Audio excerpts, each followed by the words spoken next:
records. Yeah? From now on, everything I do here or say is recorded. Yeah?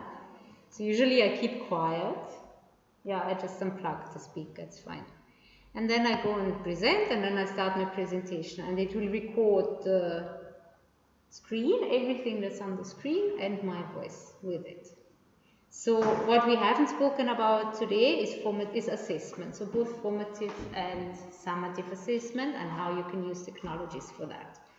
So, I mean, we have mentioned a lot already. So in terms of formative assessment, and it's a good idea to, if you want to go the online exam route, to have lots of formative assessment beforehand so that students get used to it. You can use the mobile app for it, or they can use the web-based, but just to practice, so they don't freak out and panic when they have to do the real thing. So it's always good to have a lot of like little online tests, maybe on a weekly basis or 2 weekly basis, for students to practice. Not just for them to revise and test themselves, but also to practice the tools and for yourself. So there is on Blackboard or on responders, depending, do you all know the difference between responders and Blackboard? So you can create quizzes on Blackboard. There are lots of people who just use Blackboard to run their quizzes. But there's also this additional software, and Donna is an expert there, called responders, where you can create your quizzes and then import straight into Blackboard. And it has just a lot more variety of question types. It just has a lot, it's like the champion of online exams. So you can do a lot of stuff on Blackboard. Bronwyn, whom you've heard, has only ever used Blackboard in her life, and it works well for her. But others have used responders, and to get used to responders, I think it's a good thing straight away. And there's a responders workshop on Thursday in Belleville, if you're interested, at 1:30. So you create your tests in responders, and then you upload to Blackboard, and you deploy it to all the courses that you need them. You could use it just for self-testing. I mean, the students can just do the tests as often as they like, just for themselves, but you can also allocate scores and allocate a little bit of a mark to the self-tests. And you can tell people they can do the tests as often as they like, because what you want them to do is practice. Especially now math and stuff like that. I would just tell them, as often as you like, within this period of time, the best mark counts. I mean, if it's formative, it's really just for them to have done it. If you want to use the flipped classroom methodology, make sure you've got a self-test before they come to class, so you know that everybody has done it and you know approximately how they've scored. So but Blackboard allows you all those options. Pick the best, pick an average, allow them 3 attempts, allow them limitless attempts, allow them attempts until the 2nd of June, 10 o'clock. You know, there are lots of things you can set up. You can organize that. Those are self-tests. Then there's the assignment tool. I think all of you have mentioned to use that. So people can upload their assignments on Blackboard as individual, but also as groups. So you can create groups and group assignments where groups then submit. You can have rubrics attached to the assignments, which I think is really helpful. And you can have peer marking, so you can have people mark each other's work or you mark them.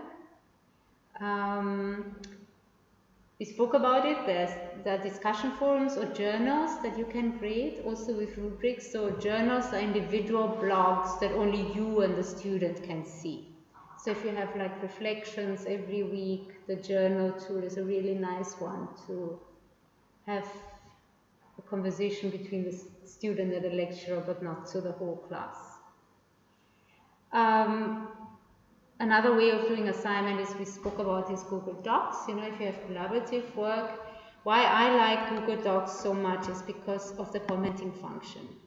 So what you can do with Google, so now just by the way, I'm moving into another app and it continues recording. Yeah, it will just now, now it will show Google.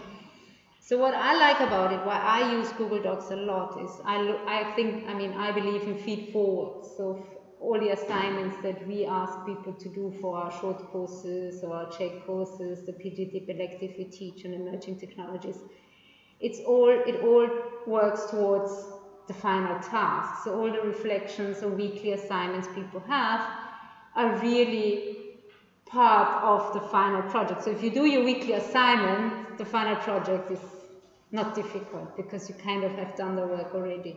So what you do in the weekly reflections is you give input for the final task. So you know what I mean? It feeds forward into the next task or into the next part of the assignment.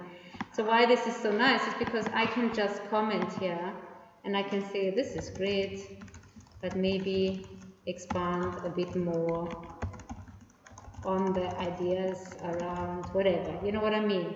And then I can comment, and then the student can actually reply to my comment and can say, I don't agree because, you know, so you get into a conversation around assignments and around students' writing and students' ideas on the actual document. Does that make sense?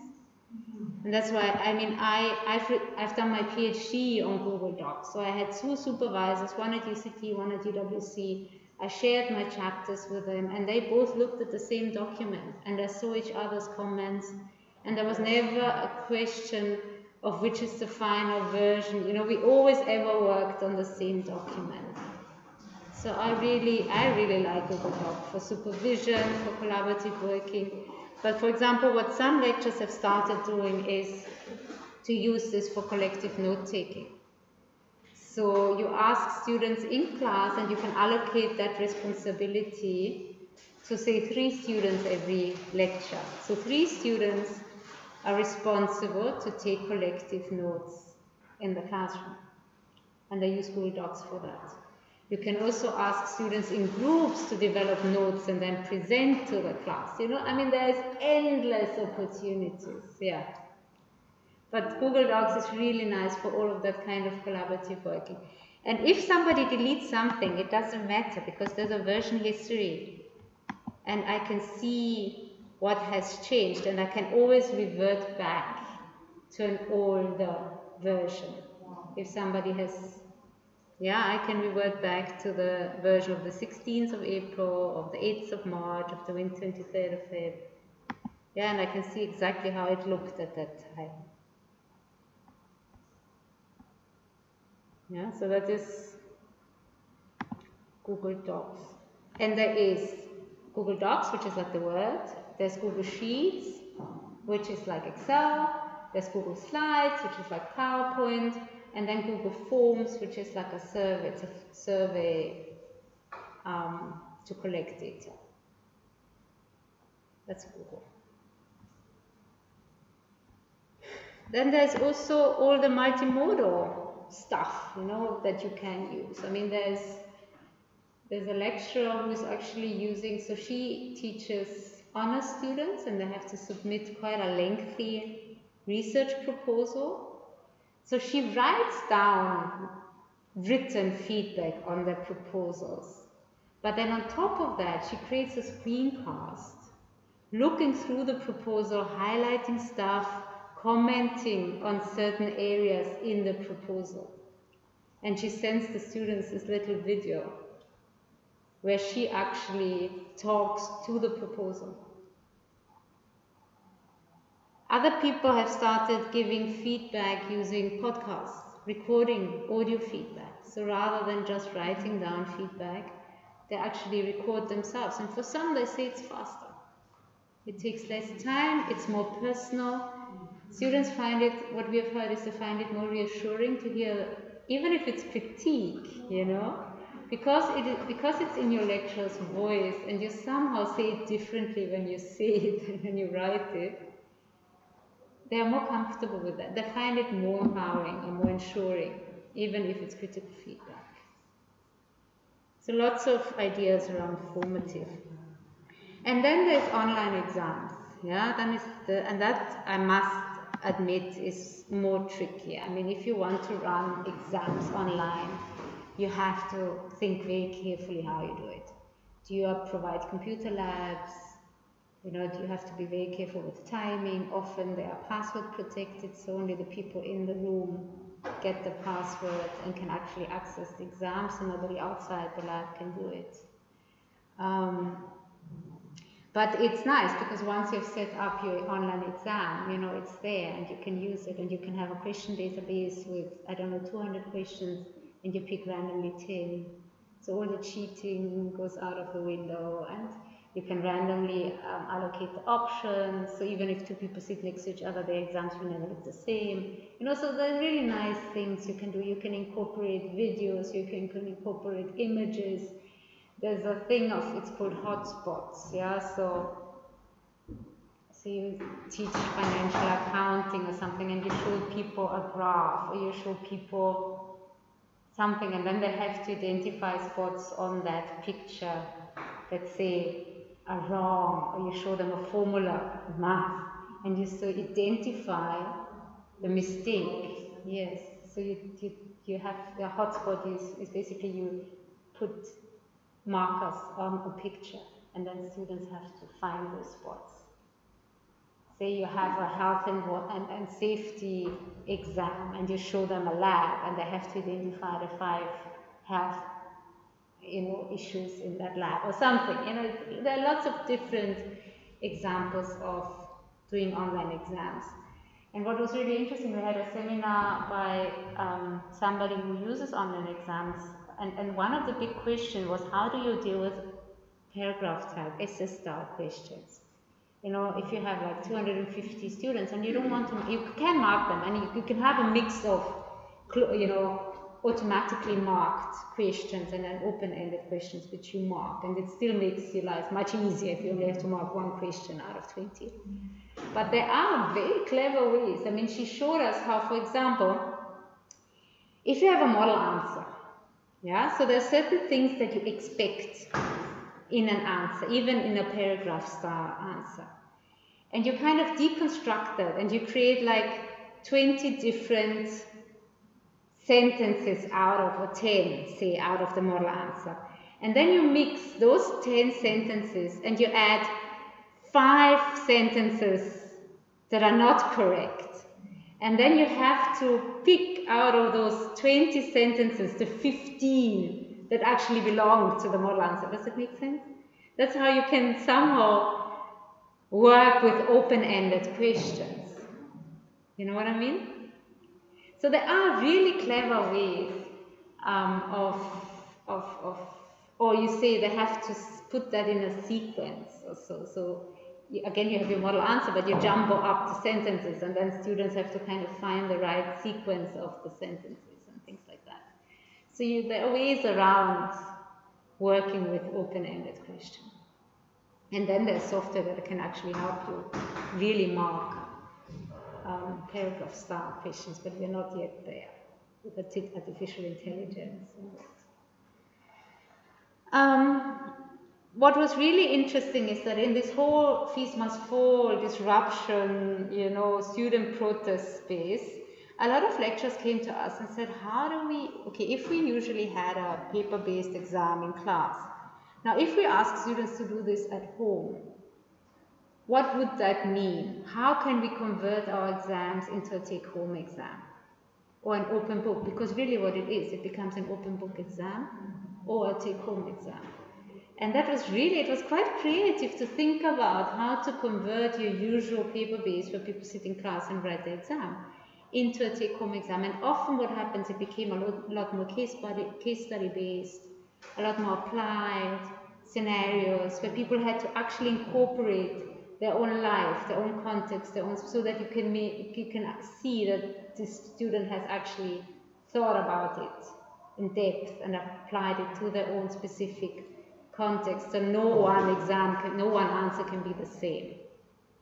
So it has to be that kind of thinking. Or others say, for example, what they do is they allow students to do the exams at home, but then they have to come back or do an oral where they actually show that they've understood what they have done in the exam. So they have to explain, they have to add, or maybe they have to explain. Part of the exam is to, like a meta-level reflection, how they got to the answer that they got to. So you see the thought process as part of the exam. So it's possible, but it needs a bit of creativity and how to do that.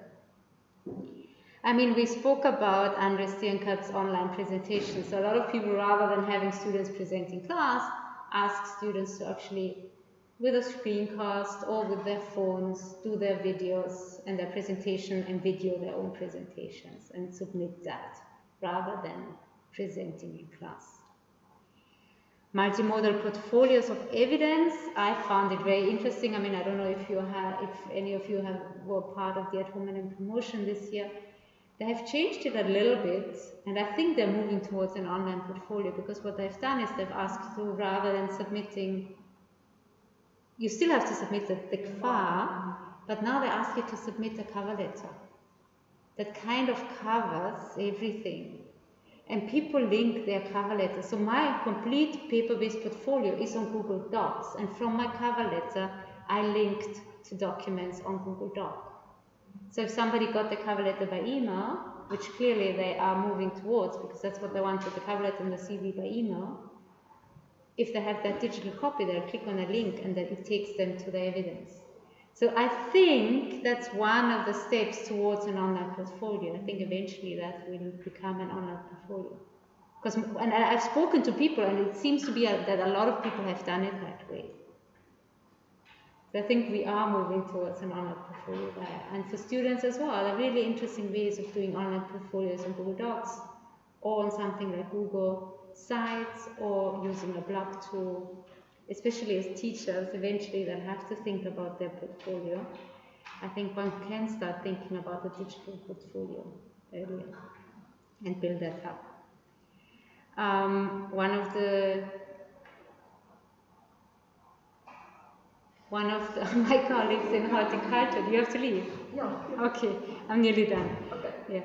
One of our colleagues in horticulture uses Facebook so across 3 levels. Across year 1, year 2, and year 3, students create a Facebook page for themselves, and they have to post every week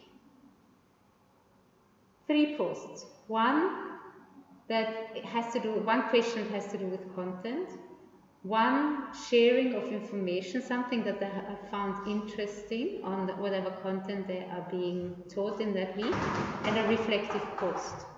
So every week they post 3 times on their Facebook page. And the lecturers like that page, and so they get a feed of all the new posts that are coming in. And then they have a group Facebook, a class Facebook group. So whenever somebody posts something really interesting, they share from the students' page into the group. So it's a really nice way of, first of all, getting students into a routine of reflecting and of posting more on Facebook rather than just, you know, the usual videos and jokes, but they're actually starting to use Facebook as a reflective tool and also as some sort of online identity tool, creating some sort of online space. And also of like awarding students who share some really interesting stuff, their work is being shared into the group. And that is across 3 courses, so they work together, and across 3 levels of studying. So by the end, they have a really good social media etiquette. They know what to share and how to share it, and they know how to express themselves online, which I thought is a really interesting way of using Facebook. And then online group work and projects. Blackboard can help you do that. And this is just as a last thing, if you want to move towards online exams, this is a short video. Online exams offer a powerful way to assess students. But how do you know the right person is taking the exam? How do you keep the students from printing or emailing the questions to classmates? How do you prevent access to books, phones, or other devices? In short, how do you protect the integrity of online exams? The answer? Lockdown Browser and Respondus Monitor. With Lockdown Browser, students are locked into the exam until they submit it for grading. They can't print, capture screen content, go to other web pages, or access other applications during the exam. Lockdown Browser integrates seamlessly with your learning system, making it easy